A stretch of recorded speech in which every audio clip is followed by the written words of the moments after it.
And you certainly made a fantastic job because the graphics in the game looks amazing. As it looks amazing, I mean, we can see this image behind you of the TIE fighter and the lightsaber. It looks so epic. It's incredible the sense of scale in your world, and which is something that, of course, in games like on a franchise like Star Wars are extremely important. I'm talking about huge starfighters or Vader himself.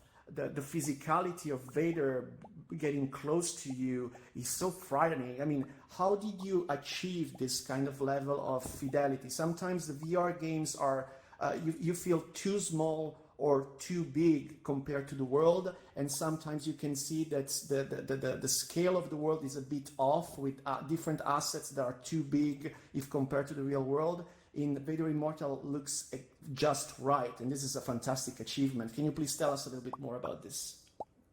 Yeah, we did a lot of experiments to get the right scale. Like, obviously a key thing about making an experience like Vader Immortal, given that a lot of people playing it are Star Wars fans and they really are doing this because they want to step into Star Wars, and then you don't want to come in and Vader himself be disappointing. So we knew that that was really key. And we actually took Vader, we took David Prowse's height as he was with the shoes and stuff he wore in the original trilogy, and we took that inside, and then we got a ruler in there, set it up next to him, and then gave ourselves the ability to scale Vader up and down, and then had a bunch of people come in, all sorts of different people, and say, how does he feel to you? Does he feel right? And it wasn't far off, to be honest, because he was so imposing originally. But we did make the choice not to dynamically scale the worlds to the player height because there are all sorts of things, and we found that the little bit of testing that we did on that it's sort of a bit disorientating if you're not seeing the world at your normal size and height. So it was really just saying, okay, what Vader is going to fit most people, and so we have some really tall people. Dennis Murin, who's one of our VFX suits at ILM, who's really tall. He's a legend and did all of the Star Wars films, all of the early ones.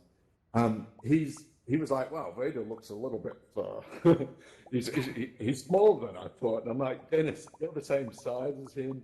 And when we make a movie, the camera's always just a little bit lower. It's sort of like from a 5'6" sort of thing, always looking up. So, yeah. But I think in the end, all that testing paid off, and people felt like, yes, he's imposing and scary. It's really a testament to playtesting. I mean, it's really, for all developers out there, like something as simple as Vader's height. You wouldn't think to really playtest that to make sure that he feels right, but it's really important because people, different audiences and different kind of experienced users have a different feeling of what he should be. So just gathering data and then making the right choices from the data is always going to be helpful. Yeah. And the proximity of the characters in Vader Immortal is very near. I mean, you can interact with those characters from very close contact.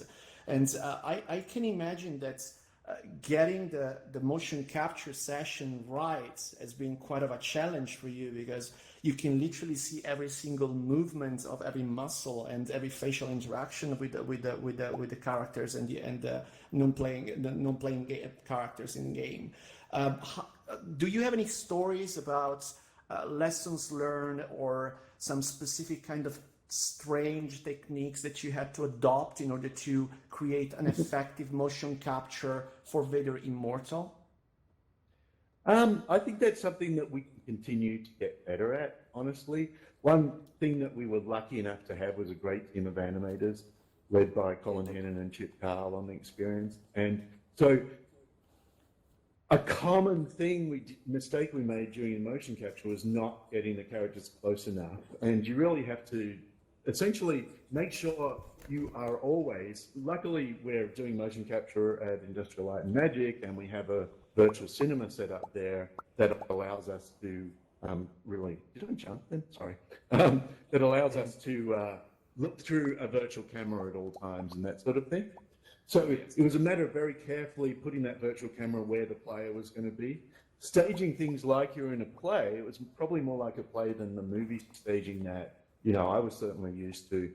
and then playing to the player. And so making it, try and feel like characters may be having a conversation, but they always include you. We found that if the characters ignored you, that was one of the things that actually really, between the prototype and what we did for the final version you see, that was the big change. Was the prototype, you were more a fly on the wall and not really a participant as such.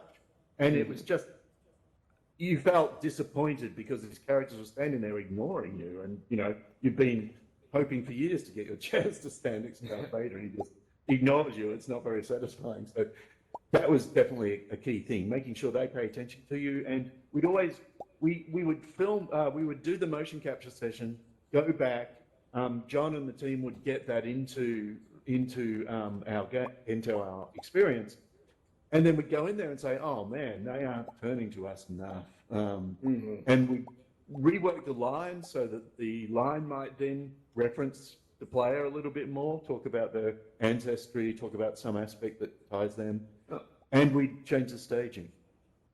Yeah. So that it felt more like you were included, you were part, you always felt like, we tried to make you feel like you were always part of what was happening. Yeah, and for the character design, the observant player out there might notice no one has mouths. So, being smart about the creative sometimes really helps you in the long run. And for us, Star Wars, we're super lucky that characters wear masks. We designed the character, intentionally without a mouth. And then it also led into a little bit of his just character design and his personality, really. That's cool. Yes. Admiral Carius, yes. Originally, we were like, oh, maybe we'll try and push forward a talking human character. And then we were like, like all of us, anyone who's a dev here, there's certain realities of scope that you have to run into and deal with. And it actually turned out to be a good feature for Carius, because he was always supposed to be this world-weary lifer. He's the Imperial officer that we meet at several times during the experience. And he was supposed to be this sort of world-weary guy who's seen it all and done it all.